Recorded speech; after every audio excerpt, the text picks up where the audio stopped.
Hello friends, welcome to my channel study skill. आज की हमारी इस नई वीडियो में आप सभी का स्वागत है कि जो हमारी वीडियो का टॉपिक होने वाला है वो है केमिस्ट्री की इंपॉर्टेंट क्वेश्चंस। क्या है वो केमिस्ट्री के इंपॉर्टेंट क्वेश्चन? देखिए, वो कुछ ऐसे क्वेश्चन हैं जो 2 नंबर में भी आते हैं, 3 नंबर में भी आते हैं, 4 नंबर में भी आते हैं, 5 नंबर में भी आते हैं। तो आज इस सारे टाइप के क्वेश्चंस के बारे में हम लोग पढ़ेंगे, सारे क्वेश्चन किस किस टाइप में आते हैं और कैसे पूछे आते हैं। तो फ्रेंड्स, पहला जो क्वेश्चन आप देख रहे हैं, पहला क्वेश्चन है ये हमारा डी ब्लॉक एवं एफ ब्लॉक के तत्वों से है, जो कि आपके बोर्ड एग्जाम में मोस्ट इंपॉर्टेंट है। बोर्ड एग्जाम 2024 में आने की पूरी संभावनाएं हैं। ठीक है, एनालिसिस किया हुआ है इन क्वेश्चंस पर, इसलिए मैंने इस पर ये वीडियो बनाई है। तो फ्रेंड, आज की जो हमारी क्लास है वो मैराथन टाइप की होगी। ठीक है, फटाफट एक एक क्वेश्चन करके हम लोग देखेंगे कौन कौन से इंपॉर्टेंट हैं और कौन कौन से आपके पेपर में पूछे आते हैं। तो फ्रेंड्स, ये पहला क्वेश्चन आप देख रहे हैं किससे पूछा गया? डी एवं एफ ब्लॉक के तत्वों के चैप्टर है आपके में। ठीक है, आपके केमिस्ट्री में चैप्टर है डी एवं एफ ब्लॉक के तत्व। इन दोनों से जो चैप्टर निचोड़ के आ रहा है वो है, उससे जो मोस्ट इंपॉर्टेंट चैप्टर निकल के आएगा वो कौन से हैं वो हम लोग देखते हैं। ठीक है, तो पहला क्वेश्चन आप देख रहे हैं, संक्रमण तत्व का सामान्य इलेक्ट्रॉनिक विन्यास क्या होता है? जो हमारे संक्रमण तत्व होते हैं तो आप जानते हैं डी ब्लॉक में होते हैं, उनको हम लोग मतलब डी ब्लॉक के तत्वों को ही हम लोग संक्रमण तत्व कहते हैं। तो उनका सामान्य इलेक्ट्रॉनिक विन्यास क्या है वो आपको बताना है। तो आप बताएंगे उनका सामान्य इलेक्ट्रॉनिक विन्यास मतलब उनका विन्यास कैसे करते हैं। तो आप बताएंगे इलेक्ट्रॉनिक विन्यास कैसे बताएंगे? n-1 डॉट डी के ऊपर जो लिखेंगे 1-10, मतलब डी जो है वो कौन सी कक्षा में रहेगा? 1 से 10 तक रहेगा। ठीक, और NS और S कौन सी रहेगा? 1 से 2 तक। ठीक है, S कक्षक में कितने इलेक्ट्रॉन रहेंगे? 1 से 2, और यहाँ D कक्षक में कितने रहेंगे? 1 से 10। ठीक, इतना आपको बता देना है इलेक्ट्रॉनिक विन्यास। दूसरा क्वेश्चन है फ्रेंड्स, लेंथेनाइट संकुचन का क्या कारण है? एफ ब्लॉक के तत्व से ये क्वेश्चन पूछा जाता है आपसे। ठीक है, तो आप बताएंगे एफ कक्षकों का नगण्य परिभ्रमण प्रभाव। ठीक है, यही हमारा लेंथेनाइट संकुचन कहलाता है। ठीक है, लेंथेनाइट संकुचन का मुख्य कारण है क्या है कि एफ कक्षकों का नगण्य परिभ्रमण प्रभाव। लेंथेनाइट संकुचन का मुख्य कारण है एफ कक्षकों का नगण्य परीक्षण प्रभाव। ठीक, इतना आपको बता देना है। फिर तीसरा क्वेश्चन फ्रेंड्स बहुत इंपॉर्टेंट है, मोहर लवण का सूत्र क्या है? आपसे इस तरह से क्वेश्चन जरूर पूछा जाता है कि इसका सूत्र क्या है, इसका नाम बताइए आप। तो आप बताएंगे मोहर लवण का सूत्र क्या है? FeSO4 डॉट NH4 का whole twice SO4 dot 6H2O। 6H2O का मतलब वाटर के कितने मॉलिक्यूल हैं? 6 वाट। ठीक है, 6 मॉलिक्यूल वाटर के हैं। फिर आगे आपको बताना है इसको मतलब पूरा नाम इसका आप क्या बता सकते हैं? Ferrous sulphate FeSO4। ठीक है, NH4 आप जानते हैं अमोनियम है, और ये क्या है? SO4 यानी सल्फेट है, यानी ferrous sulphate dot ammonium sulphate dot 6H2O। इसको हम लोग कहते हैं मोहर लवण। ठीक है, केमिस्ट्री में इंपॉर्टेंट क्वेश्चन है, ये आ सकता है आपके पेपर में 2 नंबर में, अति लघु में भी पूछ सकते हैं और बहुविकल्पीय में भी पूछ सकते हैं। ठीक है, उसका फ्रेंड चौथा क्वेश्चन है, क्रोमियम का बाह्य इलेक्ट्रॉनिक विन्यास क्या होता है? क्रोमियम आप जानते हैं प्रकार का हमारा तत्व है। ठीक है, तो क्या इसका इलेक्ट्रॉनिक विन्यास क्या होगा? 4s1 3d5। इसका लास्ट का ही लिखा गया है, मतलब जो पीछे का सबसे लास्ट होता है उसको हम लोग इलेक्ट्रॉनिक विन्यास कहते हैं। क्या?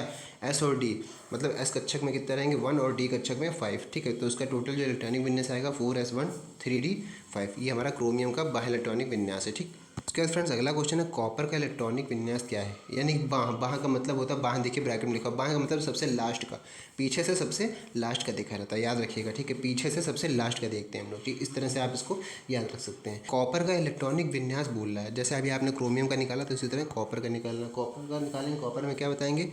4s1 3d10। देखिए क्रोमियम का था 4s1 3d5, इसमें भी 4s1 रहेगा, 3d में थोड़ा चेंज होगा, 3d इसमें 5 था, इसमें हो जाएगा 3d10। ठीक है, तो यहाँ पर D कक्षक में कितने हो जाएगा? 10 इलेक्ट्रॉन, और यहाँ पर S में रहेंगे 1, इसमें भी ऊपर वाले में सेम था। ठीक है फ्रेंड्स, अगला क्वेश्चन है, Fe2+ है ना, 2 मतलब 2+ इलेक्ट्रॉन है जो। ठीक है, आयन के अयुग्मित इलेक्ट्रॉन की संख्या क्या है? Fe2 यानी कि इसको आयरन बोलते हैं, आयरन मतलब Fe2 यानी कि आयरन में कितने 2 इलेक्ट्रॉन हैं कि अयुग्मित इलेक्ट्रॉन की संख्या कितनी है? तो बताएंगे आप 4। ठीक है, अयुग्मित इलेक्ट्रॉन इसमें कितने पाए जाएंगे? Fe2+ में 4। ठीक, इतने ही बहुविकल्पी टाइप में है, इस तरह से आप इसको याद कर सकते हैं, क्योंकि सारे क्वेश्चन हैं जिसमें बहुविकल्पी भी मिलेंगे आपको, लघु भी मिलेंगे और दीर्घ भी मिलेंगे। तो सारे इंपॉर्टेंट क्वेश्चन आपको आज की इस वीडियो में मिलने वाले हैं। अगला क्वेश्चन फ्रेंड्स, KMnO4 की ऑक्सीकरण संख्या क्या है? KMnO4 यानी कि K4 जानते हैं पोटेशियम, तो इसको आप बोल सकते हैं KMnO4 है ना, पोटेशियम पर मैंगनेट। ठीक है, KMnO4 यानी कि पोटेशियम पर मैंगनेट की ऑक्सीकरण संख्या आपसे बोला, तो क्या ऑक्सीकरण संख्या क्या होगी? यानी +7। इसकी जो संख्या होगी ऑक्सीकरण संख्या वो होगी +7। ठीक है, ये आपने ऑक्सीकरण संख्या निकालना देखा ही होगा, नहीं देखा होगा तो आपने देखा होगा KMnO4 की ऑक्सीकरण संख्या कैसे निकाली जाती है, तो वहाँ से आप इसको पढ़ लीजिएगा। फिर आगे देखते हैं फ्रेंड्स, आगे क्या है, संक्रमण तत्वों के रंगीन होने का कारण क्या है? ये इस पर मैंने बहुत बार वीडियो बनाया है आपका, संक्रमण तत्वों जो है हमारे वो रंगीन क्यों होते हैं। ठीक है, तो आप बताएंगे संक्रमण तत्वों के रंगीन होने का जो कारण है वो मुख्य कारण क्या है? D कक्षक में अयुग्मित इलेक्ट्रॉन, जो D कक्षक होता है हमारा पीछे वाला सबसे लास्ट, उसमें क्या होते हैं? अयुग्मित इलेक्ट्रॉन होते हैं, इसलिए हमारा जो संक्रमण तत्व होते हैं वो रंगीन होते हैं या रंगीन यौगिक देते हैं। इस तरह से आप बता सकते हैं, क्योंकि रंगीन होते भी हैं और उनके साथ अगर किसी की क्रिया कराएं तो वो रंगीन यौगिक देते हैं। ठीक, फिर अगला क्वेश्चन फ्रेंड्स, FeCO(Ni) धातुओं को कहते हैं। Fe यानी आयरन, CO यानी कोबाल्ट, Ni यानी निकेल। तो ये है आयरन, Fe यानी कि क्या है हमारा आयरन है, CO क्या है यानी कोबाल्ट है, Ni यानी निकेल है। धातुओं को क्या कहते हैं हम लोग, तो हम लोग इन धातुओं को कहते हैं हम लोग सिक्का धातु कहते हैं। ठीक है, याद रखिएगा सिक्का धातु कहते हैं इनको। अगला क्वेश्चन है फ्रेंड्स जो कि इंपॉर्टेंट भी है, F ब्लॉक के तत्व कहलाते हैं। ठीक है, F ब्लॉक के तत्व हमारे क्या होते कहलाते हैं। देखिए आपने के तत्व तो हम जानते हैं क्या होते हैं, D ब्लॉक के तत्वों को हम लोग संक्रमण तत्व कहते हैं। तो याद रखिएगा जब D ब्लॉक के तत्वों को संक्रमण तत्व कहा जाता है तो F ब्लॉक के तत्वों को क्या कहेंगे, अंतर संक्रमण तत्व। क्या कहेंगे, अंतर संक्रमण तत्व। ठीक है, मतलब आपको संक्रमण तत्व के आगे अंतर लगा देना तो वो हमारे हो जाएंगे F ब्लॉक के तत्व। ठीक है, अगला क्वेश्चन फ्रेंड्स, निम्नतर ऑक्सीकरण संख्या प्रदर्शित करने वाले संक्रमण धातु की प्रकृति क्या है। जो हमारे निम्नतर ऑक्सीकरण संख्या प्रदर्शित करते हैं उन संक्रमण धातु की प्रकृति कैसी है। तो आप बताएंगे क्षारीय प्रकृति। मतलब क्या कहने का है, जिस संक्रमण धातु की प्रकृति क्षारीय होगी वही हमारा निम्नतर ऑक्सीकरण संख्या प्रदर्शित करेगा। ठीक है, यह निम्नतर ऑक्सीकरण अवस्था प्रदर्शित करेगा। ठीक है, इस तरह से आप ये सारे इंपॉर्टेंट क्वेश्चन थे जो कि आपसे बहुविकल्पीय में और अति लघु में भी पूछे जा सकते हैं। अब हम फ्रेंड पढ़ते हैं थोड़ा ज़्यादा नंबर वाले क्वेश्चन में, क्योंकि वो भी इंपॉर्टेंट क्वेश्चन है सारे आपको पढ़ने, क्योंकि हम लोग पढ़ेंगे 3 से 4 नंबर वाले क्वेश्चन पढ़ते हैं। ठीक है, आगे देखते हैं हम लोग। जो आप देख रहे हैं स्क्रीन पर, ये है हमारे क्वेश्चन है, लघु में भी आते हैं और अति लघु में भी आते हैं एक न एक। तो आपको 3 से 4 नंबर में क्वेश्चन आपको जरूर मिलेगा। लघु ज़्यादातर ये क्वेश्चन लघु में पूछे जाते हैं, तो आप इसको कैसे आपको तैयारी करनी है वो आप देख लीजिए। जैसे पहला क्वेश्चन विद्युत रासायनिक सेल की परिभाषा लिखिए। ठीक है, आप देख रहे हैं विद्युत रासायनिक सेल हमारा क्या होता है, उसकी आपको परिभाषा बतानी है। तो विद्युत रासायनिक सेल में आप क्या बताएंगे उत्तर में, ऐसा निकाय जिसमें ऑक्सीकरण अपचयन अभिक्रिया द्वारा रासायनिक ऊर्जा को विद्युत ऊर्जा में परिवर्तित किया जाता है, विद्युत रासायनिक सेल या वोल्टीय सेल कहलाता है। मतलब ऐसा निकाय, मतलब यह ऐसी कोई व्यवस्था जिसमें ऑक्सीकरण या अपचयन दोनों के द्वारा, मतलब कुछ भी किया जा रहा है, या तो ऑक्सीकरण हो रहा है या तो अपचयन हो रहा है, अभिक्रिया द्वारा रासायनिक ऊर्जा को विद्युत ऊर्जा में परिवर्तित किया जाता है, विद्युत रासायनिक सेल या वोल्टीय सेल कहलाता है। ऑक्सीकरण में आप जानते हैं क्या होता है, ऑक्सीजन होता है और अपचयन में ऑक्सीजन घटता है। इस तरह से आप इसको याद कर सकते हैं। ठीक है, रासायनिक सेल तभी हमारा वोल्टीय सेल बनता है या हमारा वोल्टीय सेल कहलाता है। अगला क्वेश्चन है फ्रेंड्स, इलेक्ट्रोड विभव किसे कहते हैं। ठीक है, इलेक्ट्रोड विभव क्या होता है ये भी आपको पता होना चाहिए पेपर में कि इलेक्ट्रोड विभव क्या होता है। मोस्टली 2 नंबर में पूछा था क्वेश्चन, तो इसको आप जरूर पढ़ के जाइएगा। ऐसा ना हो कि आप मतलब आपसे पूछा है और आप सोचेंगे इलेक्ट्रोड विभव, अरे ये तो हमने पढ़ा ही नहीं, होता क्या है। तो इसके बारे में आपको जानकारी होनी चाहिए।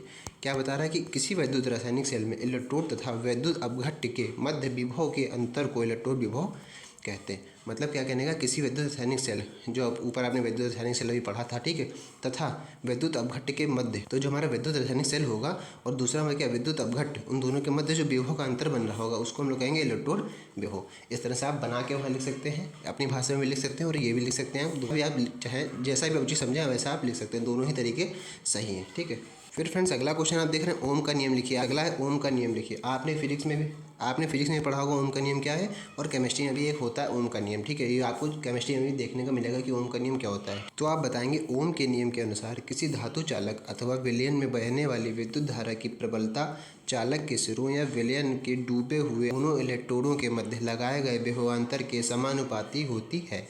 ये हमारा ओम का नियम कहता है, जो कि केमिस्ट्री के लिए है। ठीक है, एक आपने फिजिक्स के लिए पढ़ा होगा, उसके लिए आपने पढ़ा होगा V प्रोपोर्शनल टू I, ये आपने जरूर पढ़ा होगा। तो इसमें क्या होता था V इक्वल्स टू IR, ये आपने पढ़ा होगा ओम का नियम फिजिक्स में। ठीक है, लेकिन यहाँ पर उल्टा है केमिस्ट्री के लिए, यहाँ पर केमिस्ट्री के लिए ओम का नियम बनाया गया। ठीक, नियम के अनुसार आपने देख ही रहे क्या, किसी धातु चालक अथवा विलयन में बहने वाली विद्युत धारा की प्रबलता चालक के सिरों या विलयन में डूबे हुए दोनों इलेक्ट्रोडों के मध्य लगाए गए विभवांतर के समानुपाती होती है। इसमें वही चीज़ है, इसमें वही फंडा है, इसमें भी प्रोपोर्शनल होता है। ठीक है, इन दोनों के जो चालक में लगा रहा है विलयन और विद्युत धारा की प्रबलता चालक के दोनों के सिरों के जो विलयन में डूबे हुए इलेक्ट्रोड होते हैं उनके मध्य के विभवांतर के समानुपाती होती है। ठीक है, ये हमारा ओम का नियम कहता है केमिस्ट्री के लिए। ठीक फ्रेंड्स, अगला क्वेश्चन है सेल स्थिरांक किसे कहते हैं। तो सेल स्थिरांक ऐसा क्वेश्चन है जो कि आपको पता होना बहुत जरूरी है। सेल स्थिरांक क्या होता है हमारा, तो आप बताएंगे इसका उत्तर लिखेंगे बहुत ही छोटा सा, बहुत ही आसान भाषा में आप बताएंगे कि किसी चालकता सेल के इलेक्ट्रोडों के बीच की दूरी L, तब जो उन दोनों के इलेक्ट्रोडों के बीच की दूरी उसको मानेंगे हम लोग L। तो किसी एक इलेक्ट्रोड के अनुप्रस्थ क्षेत्रफल का अनुपात एक स्थिरांक होता है जिसे सेल स्थिरांक कहते हैं, तथा मास से दर्शाते हैं। किसे दर्शाते हैं, मास से दर्शाते हैं। माँ आप देख रहे हैं ये आधा माँ टाइप का बना हुआ है, तो इसको हम लोग बताएंगे सेल स्थिरांक क्या है, H, यानी माँ आधा बना सकते हैं आप, माँ इक्वल टू L/A। ये आप देख रहे हैं साइन, ये है माँ, पर आप लिखेंगे ये जो फॉर्मूला है किसके सेल स्थिरांक बराबर लिखेंगे L/A। L/A जो हमारी इलेक्ट्रोडों के बीच की दूरी थी और A जो हमारा अनुप्रस्थ क्षेत्रफल था। तो सेल स्थिरांक का मात्रक बन के आएगा सेंटीमीटर इनवर्स। ठीक है, सेंटीमीटर इनवर्स हमारा सेल का स्थिरांक का मात्रक बन के आएगा। अगला देखते हैं फ्रेंड्स, क्वेश्चन देखते हैं फ्रेंड्स। ये भी मोस्ट इंपॉर्टेंट क्वेश्चन है, अगर पूछा जाएगा आपसे तो ये समझ लीजिए 4 नंबर में तो जरूर पूछा जाएगा। 4 नंबर में क्वेश्चन आएगा, इसको आप लिख के रख लीजिए। ये बहुत इंपॉर्टेंट है, गैल्वेनीकरण क्या होता है समझाइए। ठीक है, आप बताएंगे लोहे पर जंग लगने की क्रिया को रोकने के लिए उस पर जिंक की तह लगाई जाती है। तह यानी सतह, उस पर मतलब पॉलिश की जाती है। ठीक है, यह प्रक्रम गैल्वेनीकरण कहलाता है। गैल्वेनीकरण यही प्रक्रम कहलाता है, मतलब किसी भी चीज़ को हम लोग कोई भी आयरन को किसी भी चीज़ पर हम लोग क्या लगाते हैं, जिंक लगाते हैं जिंक की तह लगाते हैं। ठीक है, जिंक की हम लोग मतलब पॉलिश करते हैं, एक तरह से आप समझ लीजिए पॉलिश करते हैं। तो यह प्रक्रम हमारा गैल्वेनीकरण कहलाता है, या फिर हमारा गैल्वेनाइज कहलाता है। गैल्वेनीकरण भी कह सकते हैं या फिर गैल्वेनाइज कहलाता है।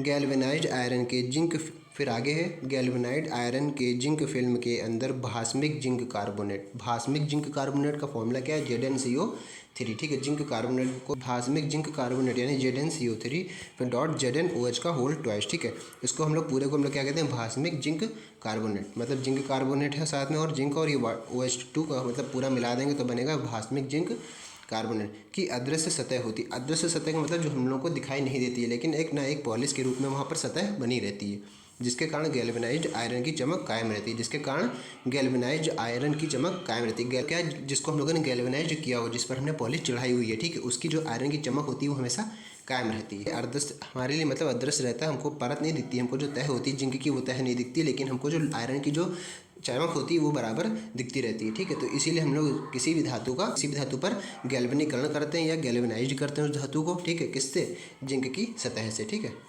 किससे, जिंक की तह से करते हैं। ठीक है, इतना आप इसको लिख दीजिएगा, अपनी भाषा में भी आप इसको बना के लिख सकते हैं। मैंने आपको बता दिया कैसे क्या होता है। ठीक है, फिर अगला क्वेश्चन है फ्रेंड्स, लवण सेतु क्या है, इसके 2 कार्य लिखे। लवण सेतु आपने नाम जरूर सुना होगा केमिस्ट्री में, लवण सेतु क्या होता है, इसको देख लिए कि लवण सेतु क्या होता है और इसके 2 कार्य लिखने हैं आपको।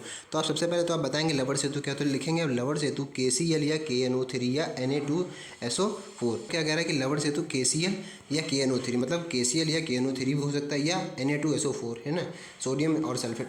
तथा अगर है ना विलयन की जेली से भरी हुई U आकार की नली को लवण सेतु कहते हैं। ठीक है, मतलब क्या है, KNO3 हो सकता है, KCl हो सकता है या Na2SO4 भी हो सकता है। उन दोनों के जो अगर विलयन जैसी जेली से भरी हुई U आकार की नली को ही हम लोग लवण सेतु कहते हैं। आपसे पूछे थे 2 महत्वपूर्ण कार्य। ठीक है, तो मैंने 2 की जगह यहाँ पर 3 लिखे हुए हैं, लेकिन 3 ऐसे लिखे हैं जो कि आप 3 पढ़ेंगे तो आपको शायद 2 ही याद रहे, लेकिन इंपॉर्टेंट सारे हैं। पढ़ेंगे आप क्या, पहला कार्य क्या, इसके द्वारा 2 विलयनों के मध्य विद्युत संपर्क होता है तथा विद्युत परिपथ पूर्ण होता है। इन दोनों के द्वारा ही हमारा विद्युत परिपथ पूर्ण होता है, इस तरह से आप इसको याद रख सकते हैं। इसके द्वारा 2 विलयनों के मध्य विद्युत संपर्क होता है तथा विद्युत परिपथ पूर्ण होता है। दूसरा पॉइंट है, इसके कारण दोनों विलयन आपस में नहीं मिलते हैं। इसके कारण ही दोनों विलयन आपस में मिलते नहीं एक दूसरे से। ठीक है, तीसरा है, दोनों विलयन की विद्युत उदासीनता को बनाए रखता है। तो दोनों हमारे विलयन होंगे जिसको जोड़ा होगा आपस में। ठीक है, तो उन दोनों की विद्युत उदासीनता को बनाए रखता है ये। ठीक है, इस तरह से आप बता सकते हैं इसको, या इस तरह से आप याद कर सकते हैं। पॉइंट वाइज आप लिख के आइएगा कार्य जो भी हैं इसके। ठीक है, अगला क्वेश्चन है, अर्ध सेल के मानक विभव से आप क्या समझते हैं। अर्ध सेल, ठीक है, एक होता है सेल, एक होता है अर्ध सेल। तो अर्ध सेल के मानक विभव से आप क्या समझते हैं। किसी अर्ध सेल के मानक विभव का निर्धारण किस प्रकार से किया जा सकता है। जो किसी भी मानक सेल का जो हमारा विभव है उसका निर्धारण आप किस प्रकार करेंगे वो आपको बताना है। तो आप बताएंगे, सिंपल छोटी सी डिफिनेशन है, आप बताएंगे किसी इलेक्ट्रोड यानी कि अर्ध सेल, ठीक है, किसी इलेक्ट्रोड यानी कि अर्ध सेल का मानक इलेक्ट्रोड विभव E0 लिखा हुआ है। ठीक है, विभव का वह मान होता है जो किसी पदार्थ के एक वायुमंडलीय दाब पर उपस्थित हो तथा क्रियाकारक एवं उत्पाद के रूप में विद्यमान स्पर्शीज की सक्रियता एक इकाई हो। ठीक है, इतना आपको बता देना। फिर आगे आप बताएंगे, मानक इलेक्ट्रोड विभव E0 का मान विभव मापी के प्रयोग से निकाला जाता है, यह प्रयोग से किया जाता है। जो भी आपसे पूछा था ना कि आप विभव का अर्ध सेल के मानक विभव का निर्धारण आप किस प्रकार करेंगे, तो आपको बताएंगे कि मानक इलेक्ट्रोड विभव E0 का मान विभव मापी के प्रयोग से ही किया जाता है। इतना आप बताएंगे, मतलब विभव मापी के प्रयोग से ज्ञात किया जाता है। ठीक है, इस तरह से भी आप बता सकते हैं। ठीक है, ये हमारी पूरी डिफिनेशन थी। और नीचे वाली लाइन मोस्ट इंपॉर्टेंट है जो कि आपसे पूछा गया था। ठीक है, ये भी आपसे पूछा जाएगा, आपको इतना जरूर लिख देना है कि इलेक्ट्रोड विभव का जो मान होता है वो हमारा विभव मापी के प्रयोग से ही निकाला जाता है। ठीक है, तो फ्रेंड्स ये कुछ इंपॉर्टेंट क्वेश्चन थे जो कि आपके पेपर में 2, 3, 4 और 5 नंबर में पूछे जाते हैं। आपके पेपर के होते हैं 7 सेट। ठीक है, याद रखिएगा 7 सेट में कहीं ना कहीं आपको पेपर में क्वेश्चन देखने को जरूर मिलेंगे। तो इसलिए आप इन क्वेश्चन को स्किप ना कीजिएगा और ध्यानपूर्वक पढ़ लीजिएगा। ठीक है, ये कुछ इंपॉर्टेंट क्वेश्चन थे, आगे और भी क्वेश्चन इसके हैं, लेकिन मैं उसका पार्ट 2 अगली वीडियो में लाऊंगा। तब इन क्वेश्चन को रिवाइज कीजिए और अच्छे से पढ़ लीजिए। मैं इसका पार्ट 2 जल्दी ही लाऊंगा। ठीक है फ्रेंड्स, आई होप आपको ये वीडियो समझ में आई होगी। अगर चैनल पर नया होगा तो चैनल को सब्सक्राइब कीजिएगा और वीडियो अच्छा लगा होगा तो वीडियो को लाइक कीजिएगा और अपने फ्रेंड्स में भी शेयर कीजिएगा ताकि आपके फ्रेंड्स की भी हेल्प हो सके। बस आज की वीडियो में इतना ही, मिलते हैं नेक्स्ट वीडियो में, तब तक के लिए जय हिंद।